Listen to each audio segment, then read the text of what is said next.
Bueno, buenas tardes, mi nombre es Mario Abella y me correspondió el tema de ciclo con Fire. Como objetivos de este trabajo es conocer e identificar el ciclo con Fire con todo lo relacionado a las plantas térmicas.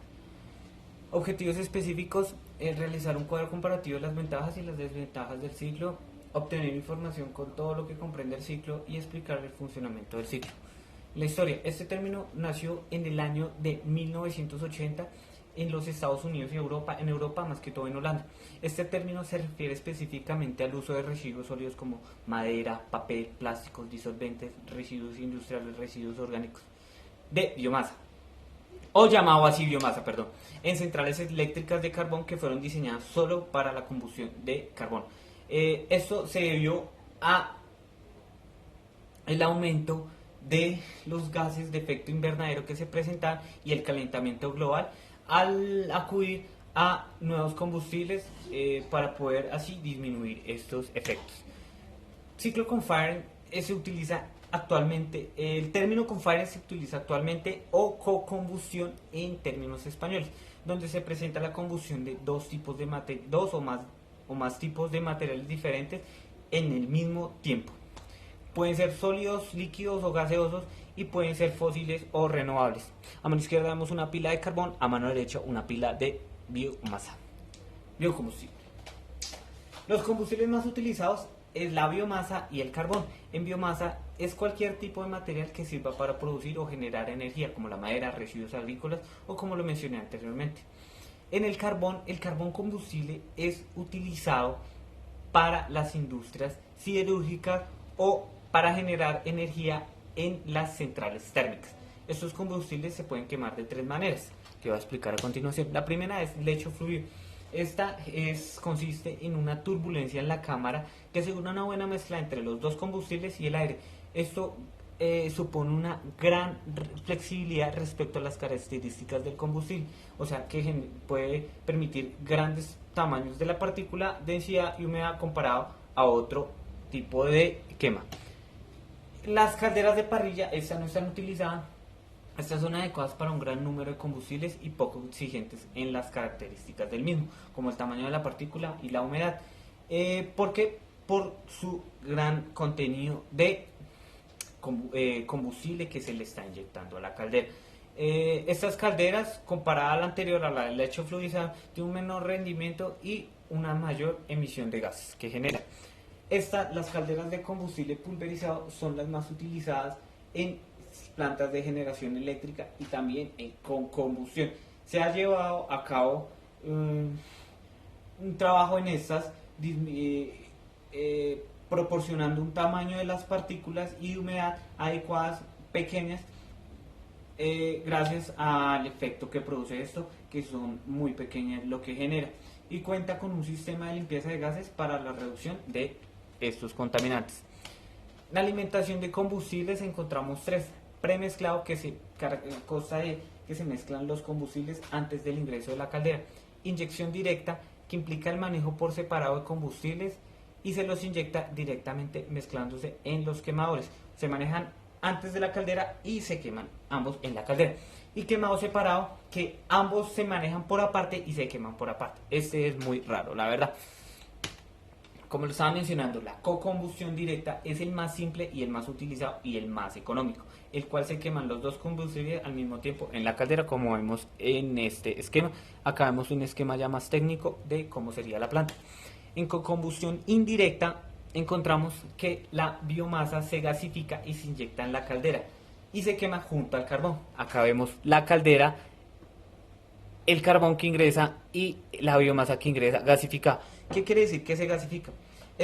Gasificación es el proceso térmico en el que la biomasa es transformada en un gas combustible mediante reacciones químicas como el vapor de agua, el hidrógeno, el oxígeno, aire con esta biomasa. Acá a mano izquierda vemos un esquema de cómo sería en la planta este tipo de combustión. Y la paralela, que es la que no se utiliza casi, es la más rara, que es donde el carbón y la biomasa son quemados en calderas apartes y se unen después en un vapor proveniente de ambas. Acá vemos las dos calderas, el combustible de biomasa, el combustible de carbón y un esquema de la planta térmica con este tipo de co-combustión paralela. Acá vemos un cuadro comparativo donde se ve a mano izquierda el tipo de co-combustión directa o indirecta. Como les mencioné, la paralela no se utiliza casi, y en las columnas vemos el porcentaje de sustitución de biomasa por carbón, el tipo de biomasa, el tratamiento que se le hace a la biomasa, el costo que genera la inversión de esto en euros kilowatt energía, las ventajas, los inconvenientes y las limitaciones que se presentan. Como ventajas encontramos que no afecta el porcentaje de la eficiencia, la biomasa es un combustible muy económico, la biomasa tiene un menor contenido de azufre y nitrógeno, lo que se va a influir en las emisiones de NO o SO2, o sea, óxido de azufre y óxido de nitrógeno.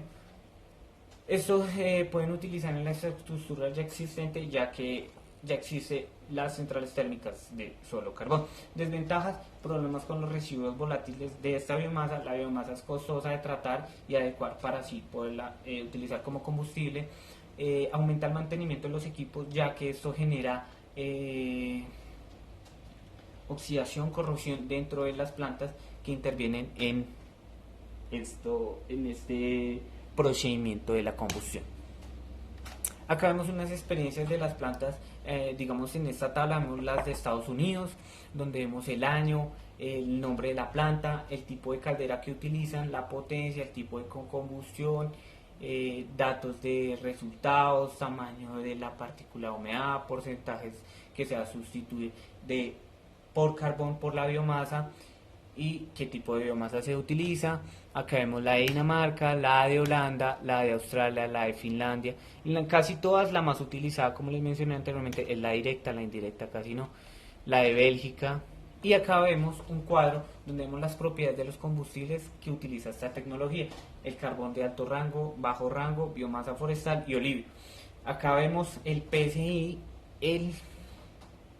la primera columna, que es el poder calorífico inferior. Este es el calor de la combustión que no aprovecha la energía de condensación del agua, la densidad de estos combustibles y la densidad energética, que es la cantidad de energía acumulada en este combustible.